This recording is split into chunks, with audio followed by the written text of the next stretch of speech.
Hello friends, good morning and welcome back to my channel. I hope आप सब बढ़िया हैं। तो चलिए आज एक नया टॉपिक शुरू करते हैं जिसका नाम है फ्रैक्शंस। तो फ्रैक्शंस को ना मैं एक बहुत छोटी एग्जांपल से आपको समझाना चाहूँगी व्हाट बेसिकली फ्रैक्शंस। ठीक है, मान लीजिए मैं एक शॉप पे जा रही हूँ। ठीक है, ये शॉप है, किसकी है? स्टेशनरी की शॉप है ना। तो मैंने पेन खरीदने हैं, तो मैं उसको क्या कहूँगी कि मुझे पेन दो। फिर मैं क्या करती हूँ कि मैं शॉपकीपर को क्या कहूँगी, मुझे एक पेन दे दो, मुझे एक पेन दे दो, मुझे दो पेन दे दो, मेरे को तीन दे दो, चार दे दो, पाँच दे दो, ऐसे करके कहूँगी, है ना। ठीक है, अब मैं मान लीजिए जाती हूँ रेस्टोरेंट में, है ना। अब यहाँ पे जाके मैंने ना खाना ऑर्डर करना है, लेकिन मेरे पास कंडीशन क्या है, यहाँ पे मेरे पास ना पैसे लिमिटेड है और मेरा मन कर रहा है भी मैं दो चीज़ें खा लूँ। मेरा मन कर रहा है मैं नूडल्स भी खा लूँ, मैं मंचूरियन भी खा लूँ। तो मैं क्या करती हूँ, मैं जो वहाँ पे ऑर्डर देती हूँ उसको मैं कहती हूँ कि मुझे हाफ़ प्लेट मुझे दे दो आप नूडल्स। मुझे हाफ़ प्लेट नूडल्स दे दो, मुझे हाफ़ प्लेट आप दे दो, या मतलब मैं इसको ऐसे लिख देती हूँ, हाफ़ प्लेट दे दो आप मुझे क्या, मंचूरियन। ठीक है, ओके, है ना। और मैं क्या करती हूँ, मैं कहती हूँ कि मेरे लिए ना जो पिज़्ज़ा लेके आएंगे ना आप, उसमें जैसे ये 6 स्लाइसेस बनी होती हैं आई गेस पिज़्ज़ा में। तो एक स्लाइसेस में जो टॉपिंग करना वो टोमेटो वाली हो, ये बाकी की जो दो स्लाइसेस हों ये ऑनियन, एंड ये जो बच गई तीन ये कौन सी हो, पनीर। ये टॉपिंग्स मैंने उसको कहा, ऐसे मेरे को मतलब पिज़्ज़ा लेके आना मेरे लिए एक। ठीक है, वो जो शॉपकीपर कहता है ओके मैं आपके लिए ऐसे लेके आऊँगा। तो अब यहाँ पे हो क्या रहा है, मैंने एक पूरा पिज़्ज़ा ऑर्डर किया, है ना। और जो उसने जो मुझे स्लाइसेस, अब मतलब वो पिज़्ज़ा लेके आया वो कुछ इस तरीके से लेके आया, उसका एक पार्ट था टोमेटो टॉपिंग का, दो उसके स्लाइसेस थे किसके, ऑनियन के, एंड थ्री उसके स्लाइसेस थे किसके, पनीर टॉपिंग के। ठीक है, तो यहाँ पे हो क्या रहा है, एक मैंने पूरी चीज़ मंगवाई, है ना। अब मैं एक, मेरे को बताइए भी, एक टोमेटो टॉपिंग जो है वो कुछ हिस्सा रिप्रेजेंट कर रही है ना पिज़्ज़ा का, ये मेरी टोमेटो टॉपिंग है, ये कुछ हिस्सा रिप्रेजेंट कर रही है, ये कुछ पार्ट है, it is some part of pizza जो वन स्लाइस है ना। अब जो टू स्लाइसेस हैं ये भी कुछ पार्ट रिप्रेजेंट कर रही है पिज़्ज़ा का, थ्री है वो भी कुछ पार्ट रिप्रेजेंट कर रही है किसका, पिज़्ज़ा का, है ना। लेकिन ये कितना पार्ट रिप्रेजेंट कर रही है, how much of pizza has tomato topping, कितने पिज़्ज़े की टोमेटो टॉपिंग है, इसका आंसर हम कैसे देंगे।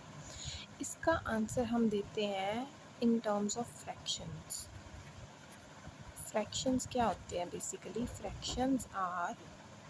फ्रैक्शंस कुछ पार्ट रिप्रेजेंट करती हैं पूरी चीज़ का। ठीक है, अब देखिए मैं टोमेटो टॉपिंग को कैसे रिप्रेजेंट कर सकती हूँ, मैं कर रही हूँ कि मेरे पास कितने पार्ट्स हैं।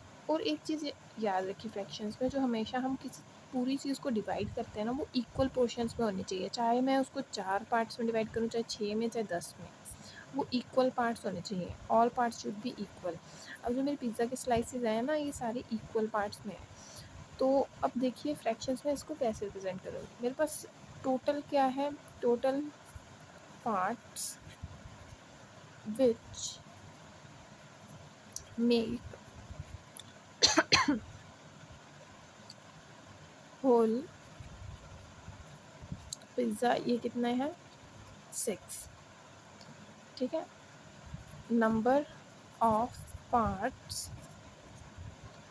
हैविंग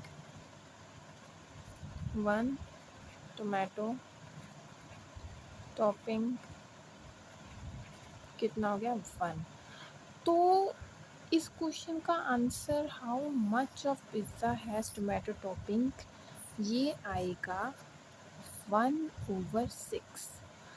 ये जो 1 है ना, ये 1/6 में जो 1 है ना, ये रिप्रेजेंट कर रहा है जो चीज़ आपने पूछी है, मतलब सम पार्ट रिप्रेजेंट कर रहा है, सम पार्ट। और ये जो 6 है ना, ये रिप्रेजेंट कर रहा है भी अगर मैं किसी पूरी चीज़ के इक्वल हिस्से कर दूँ, कितने इक्वल हिस्से करूँ ताकि वो चीज़ पूरी हो जाए, ये होल चीज़ रिप्रेजेंट करता है।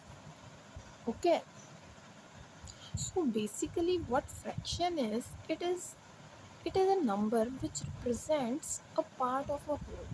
तो बेसिकली फ्रैक्शंस क्या है मेरे पास, fractions these are numbers which represent part of a whole। Whole मतलब कोई ऑब्जेक्ट जो पूरा है, कोई भी चीज़ है। जैसे पीछे मैंने एग्जांपल ली थी, मेरे पास एक नूडल्स की प्लेट है, उसको मैं कहूँ अगर ऑर्डर दूँ भी मुझे हाफ़ प्लेट चाहिए, तो मतलब अगर मैं ये मेरी प्लेट है, इसको मैं 2 हिस्सों में डिवाइड कर दूँ, एक ये वाला पोर्शन, ये वाला पोर्शन, ये दोनों इक्वल है, तो मैं कह रही हूँ मुझे हाफ़ प्लेट चाहिए, मतलब मुझे ये वाला पोर्शन चाहिए, तो इसका मतलब हो गया फ्रैक्शंस। अब नेक्स्ट जो चीज़ आती है हमारे पास, वो होती है इक्विवेलेंस ऑफ फ्रैक्शंस। ठीक है, इसका मतलब क्या है, इक्विवेलेंस ऑफ फ्रैक्शंस का मतलब क्या है। अब मान लीजिए मेरे पास, मैं फिर से पिज़्ज़ा की एग्जांपल लूँगी। ये एक पिज़्ज़ा है ना, मैंने इसको 2 पार्ट्स में डिवाइड कर दिया। मैंने कहा कि मुझे ये वाला पार्ट चाहिए, ये मुझे चाहिए, आई नीड दिस, मैंने ये खाना है। ठीक है, अब अगर मैं यही पिज़्ज़ा है मेरा, इसी को मैं 4 पार्ट में डिवाइड कर दूँ, मेरे पेट में इतने ही पिज़्ज़ा की जगह है। चाहे मैं अब पिज़्ज़ा को डिवाइड करके 4 पार्ट्स में डिवाइड करके ये 2 पार्ट्स ले लूँ, ये 2 पार्ट्स ले लूँ, चाहे मैं पिज़्ज़ा को डिवाइड करके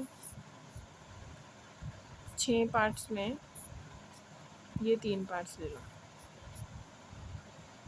है ना, बात तो सेम ही होगी। मतलब जो मान लीजिए अब जैसे मैंने कोई टम्बलर है, या मतलब कोई ये मेरे पास कोई बॉक्स है, ठीक है, अब इसमें मैंने वो डालने हैं, कुछ भी डालना है, सामान डालना है ना, जो भी है, मान लीजिए मैंने डालना है 1 केजी ऑफ राइस डालने हैं, तो मैं चाहे उसके 250 ग्राम करके छोटे छोटे पैकेट्स बना करके 250 ग्राम के 4 पैकेट्स बना के इसमें डालूँ, इसने जगह तो 1 केजी कंज्यूम करनी है, चाहे मैं 500 केजी का एक पैकेट बना करके डालूँ, जगह तो वो इतनी कंज्यूम करेगा ना।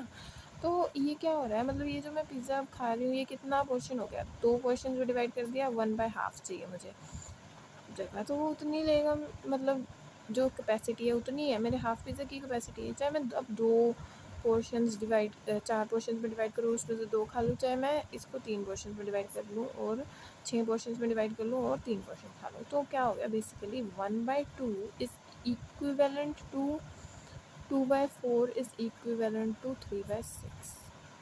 ठीक है, ये चीज़ें इक्विवेलेंट है।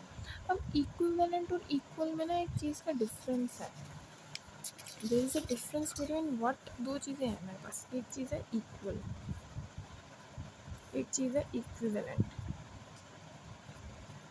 पिछले एग्जाम्पल में तो चल गया था, अभी मैंने जो पिज़्ज़ा लेना है, चाहे मैं ऐसे करके इतने ये वाला चीज़ लूँ, चाहे मैं 2 हिस्से करके उसको खाऊँ।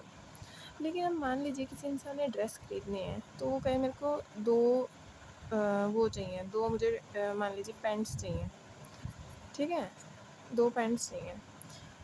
अब वो ये तो नहीं कहेगा कि मेरे को 4 पैंट्स चाहिए, 4, अब जो शॉपकीपर ऐसा तो नहीं करेगा कि 2 पैंट्स को, ये एक पैंट है उसकी इंसान की, उसको 4 टुकड़ों में बाँट दे, फिर तो उसकी कोई सेंस नहीं ना बनी। वैसे तो मैथमेटिकली तो देखा जाए कि अगर उसने मतलब 2 पैंट्स उसको चाहिए थी, मान लीजिए उसको कितने में से चाहिए थी, 4 उसके पास सिलेक्ट करने को थे, 4 चॉइसेस थी पैंट्स की, उसने 2 चाहिए, तो उसने मतलब कितने कितने अमाउंट ऑफ पैंट्स ली, 2/4, ठीक है। अगर वैसे मैथमेटिकली देखा जाए, अगर भी ये चारों पैंटों को डिवाइड कर दिया जाए, है ना, दो दो हिस्सों में, फिर उसने चाहे दो पूरी पेंट के बजाय हाफ हाफ ले लिए, मैथमेटिकली तो ये 4/2/4 और 4/8 इक्वल ही है ना, बट प्रैक्टिकली ये चीज़ सिचुएशन वो इम्प्लाई नहीं होती, तो मतलब इक्विवेलेंट हो गया, इक्वल नहीं होता इक्विवेलेंट, ये मतलब है इसका।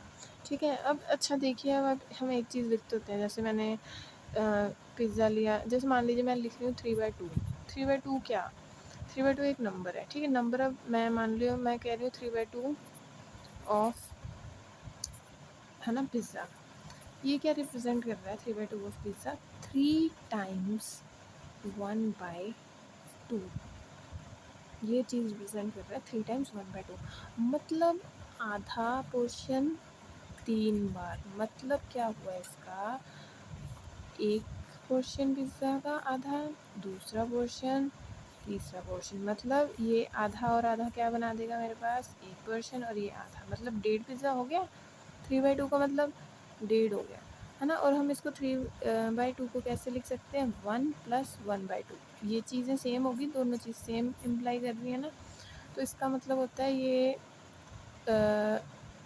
हो गया मेरे पास फ्रैक्शंस का क्या मतलब होता है। आई होप आप सबको वीडियो समझ आई होगी। थैंक यू गाइस, अगर आपको कोई प्रॉब्लम है तो please write below in the comment section. Thank you.